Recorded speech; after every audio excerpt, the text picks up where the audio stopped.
Assalamualaikum warahmatullahi wabarakatuh. Selamat berjumpa di IT Kampung Channel, di mana channel ini dibuat untuk kita bareng-bareng berbagi pengalaman dan belajar bersama di bidang IT, bukan untuk saling mengguru ya teman-teman. Semoga kita semua juga, saya dan teman-teman, selalu diberikan kesehatan dan selalu juga diberikan kelancaran dalam setiap aktivitas.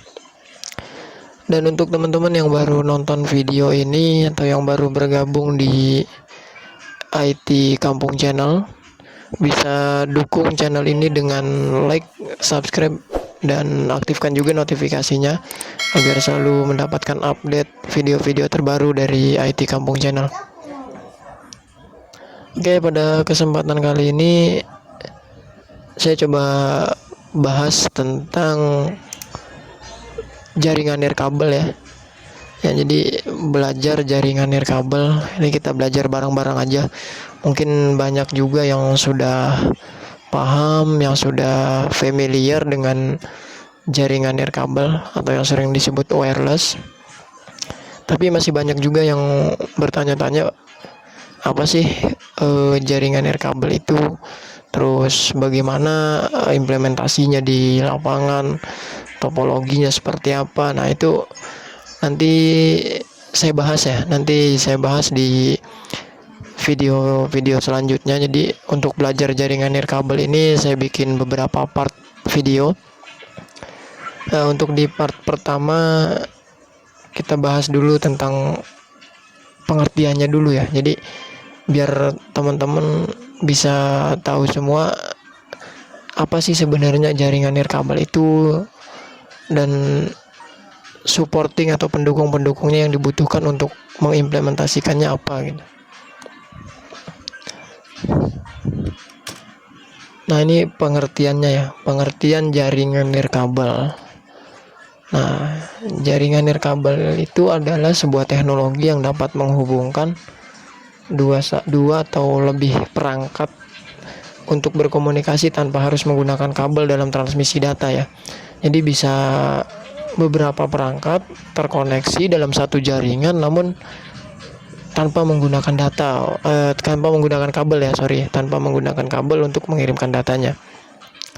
Nah, jaringan nirkabel juga biasanya menggunakan gelombang elektromagnetik ya. Jadi seperti Bluetooth, gelombang radio, bahkan ada juga yang memakai infrared untuk melakukan proses pengiriman datanya antar perangkat.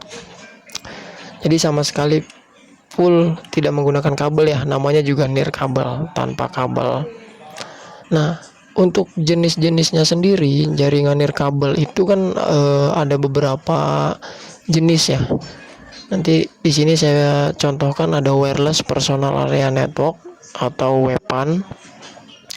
Ada juga wireless local area network atau yang sering dikenal WLAN. Kemudian ada juga wireless metropolitan area network atau WMAN. Yang terakhir itu wireless wide area network atau W1. Nah, ini 4 jenis ini dibedakan berdasarkan geografisnya ya, berdasarkan jangkauannya, berdasarkan jaraknya ya, dari satu tempat ke tempat lain untuk saling terhubung ya. Jadi dari geografisnya. Nah, kita bahas satu-satu ya. Dari paling pertama dulu nih, wireless personal area network. Nah, ini contoh jaringan WPAN ya. Apa sih WPAN itu gitu, atau wireless personal area network itu apa? Nah, ini WPAN itu adalah jaringan nirkabel yang jangkauannya paling pendek atau paling kecil karena sifatnya mendadak. Jadi ini itu biasanya personal ya. Jadi satu perangkat antar perangkat saja gitu, antar perangkat.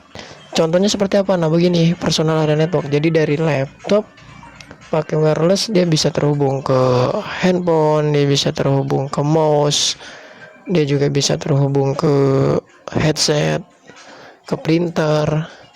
Ya, tapi jaraknya pendek, paling juga jangkauannya kisaran 10 meter. Ya, sama kayak Bluetooth, kayak infrared. Ya, itu kan jaraknya sangat pendek. Ini sebutannya adalah jaringan WPAN.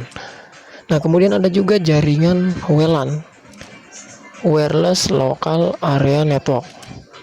Nah, ini itu adalah jaringan yang bisa menghubungkan dua perangkat atau lebih untuk saling bertukar data, dan dapat juga menggunakan akses point untuk jangkauan yang lebih luas. Jadi di WLAN ini ada alat pendukungnya ya, ada alat tambahannya, media tambahannya itu akses point untuk menyebarkan sinyal pancaran wirelessnya itu lebih luas dibandingkan WPAN. Nah, ini contohnya nih. Jadi misalkan ada satu router, satu akses point, dia bisa terhubung ke beberapa PC atau laptop atau handphone. Ya, jadi ada laptop 1, 2, handphone 1, handphone 2. Nah, itu bisa terkoneksi secara bersamaan dari aksesnya itu dari akses point, dan jaraknya bisa 50 meter, bahkan sekarang ini ada juga alat akses point yang outdoor yang jaraknya bisa 100 meter, 200 meter. Nah, itu disebutnya itu jaringan WLAN.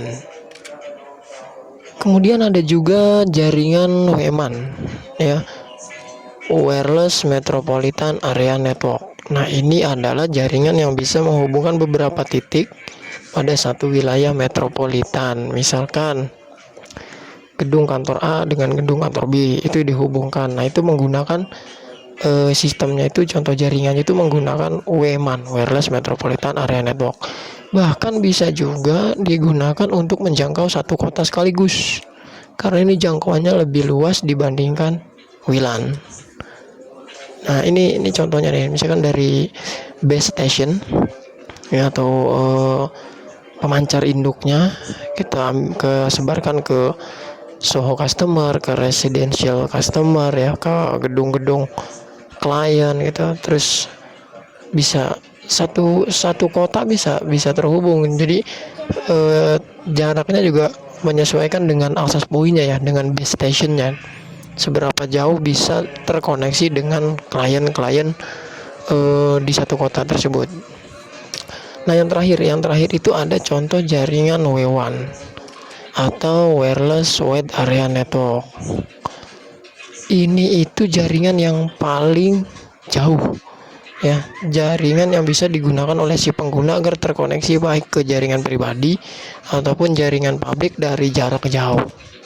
Jaringan ini juga jangkauannya sangat luas, hingga satu negara, karena menggunakan sistem satelit ya.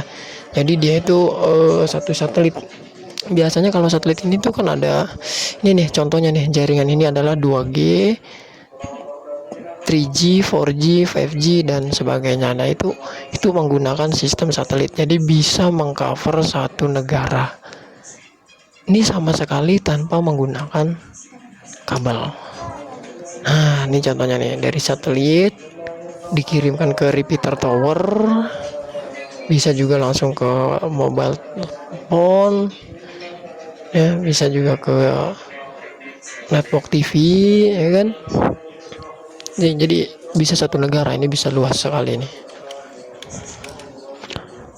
Terus yang terakhir itu ada, apa sih sebenarnya kenapa kita mesti ke jaringan nirkabel gitu? Kenapa kita mesti memilih jaringan nirkabel dibandingkan jaringan yang memakai kabel? Tentu ada kelebihan dan kekurangan dari jaringan nirkabel. Nah, kelebihannya ini lebih mudah dikembangkan, lebih mudah diperbaiki pada saat gangguan, pasti, karena alatnya juga kita tidak perlu memikirkan kabel yang putus, kita tidak perlu narik-narik kabel dari beberapa jarak yang jauh, karena alat ketemu alat, pakai gelombang radio frekuensi, kita pointing koneksinya ya, otomatis ketika ada gangguan pun bisa lebih mudah alatnya di dua titik tertentu gitu. Yang pasti nomor 3, tidak butuh kabel, bisa menjangkau daerah terpencil, betul, karena ISP di daerah saya saja yang masih menggunakan fiber optik itu, daerah-daerah terpencil seperti di tempat saya itu enggak tersentuh ya, belum tersentuh ya, karena memang jaraknya sudah terlalu jauh dari ODP-nya gitu, dari ODP-nya ISP yang ada di daerah saya. Terus tidak juga butuh tempat yang luas, kecepatan stabil walau tanpa kabel ya. Namun dari keenam kelebihannya ini kita juga perlu perhatikan ada kekurangannya. Itu pasti. Apa kekurangannya? Nah ini biaya pengembangan mahal. Walaupun bisa dikembangkan, tapi biayanya mahal karena harga radio saja. Contoh ya, satu radio untuk jarak 1 sampai 5 km itu udah harga 1,5 juta ya. Itu baru satu radio. Kita butuh dua kalau untuk pointing. Jadi harganya mahal untuk mengembangkan itu. Terus cuaca juga sangat berpengaruh. Jadi ketika cuaca jelek, cuaca buruk, banyak petir, selalu mendung, ya itu sangat berpengaruh ke tingginya redaman di frekuensi radio tersebut. Sehingga koneksi pengiriman datanya bisa kurang stabil. Sama yang terakhir itu kerugiannya adalah keamanan yang tidak sekuat jaringan yang menggunakan kabel. Jadi security koneksinya itu otomatis ya pasti lebih aman yang pakai kabel lah. Itu lebih protect. Oke, itu saja ya.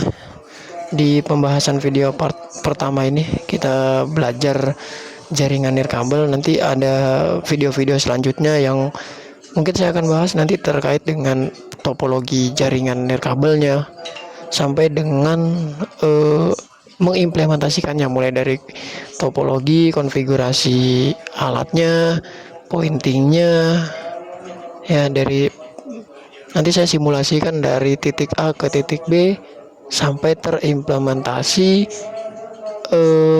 selesai semua ya, sampai dari pengiriman data dari A ke B itu diterima dengan baik sampai dengan instalasinya juga. Oke, oleh sebab itu jangan